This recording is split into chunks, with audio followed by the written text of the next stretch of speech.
The day before my wedding, I dropped my best man off at his hotel and saw my fiancée, Isabella, checking into a room with her ex-boyfriend. Just 10 minutes earlier, she had texted me, "I'll be waiting for you tomorrow, my love. Come and take me home." Swallowed my rage and filmed the video of them kissing in the hallway. Next day at our wedding, I played it for everyone to see. The moment the video played, the reception hall erupted. Isabella's younger brother was the first to react, pointing at the event staff and screaming, "What the hell are you people doing? Why would you play a video like this at a wedding? How dare you embarrass the Thorne family? Is your company trying to go out of business? Where's your manager? Get them out here." His voice trailed off as he, along with every other guest, became glued to the screen. And unsatisfied, "Everyone," I announced, "welcome to my breakup party with Isabella Thorne. From this day forward, we are finished. Please eat, drink, and enjoy." Realizing she was the star of the show, Isabella rushed toward me, desperate to explain, but I had already dropped the microphone and walked out. The second I stepped outside the hotel, my father's call came through. I let my phone's AI assistant handle it. When I'd first told him I was marrying Isabella, he'd been so ecstatic he stayed drunk for 3 days, bragging to anyone who would listen about how his brilliant son was marrying a wealthy heiress. He would be the last person to accept this wedding being called off. Back at my apartment, the calls from my father were relentless. Annoyed, I finally just pulled the SIM card out of my phone.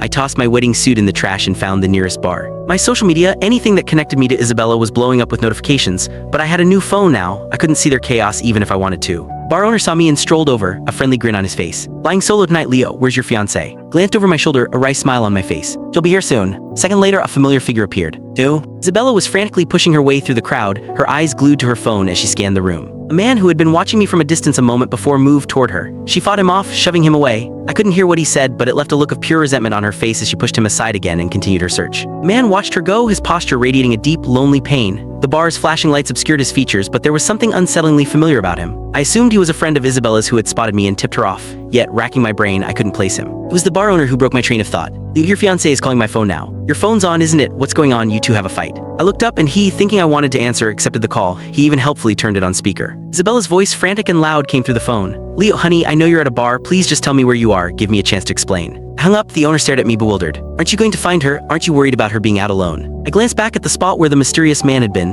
He had already vanished back into the crowd. "She's not my fiancée anymore," I murmured, my voice hollow. "She doesn't need me." 3. It was past 2 in the morning when I finally stumbled home. I looked up and saw her, Isabella, huddled by my front door. It was always her move after she'd done something wrong. "Leo, I couldn't find you at the bar and your phone was off. You've had so much to drink, you can barely stand. Come on, let's get you inside." She greeted me with a bright, relieved smile, fussing over me as if nothing had happened. I shoved her away. "Get off me, don't touch me." She froze, her eyes filled with a wounded look. "Honey, it was the wedding company. They were trying to mess with us. The video was a deep fake. I've already called my lawyer. I'll find the proof, I promise." I filmed it. My voice was cold as I looked at her. "You couldn't even wait to get into the room. You were so into that kiss, it's no surprise you didn't see me standing right there."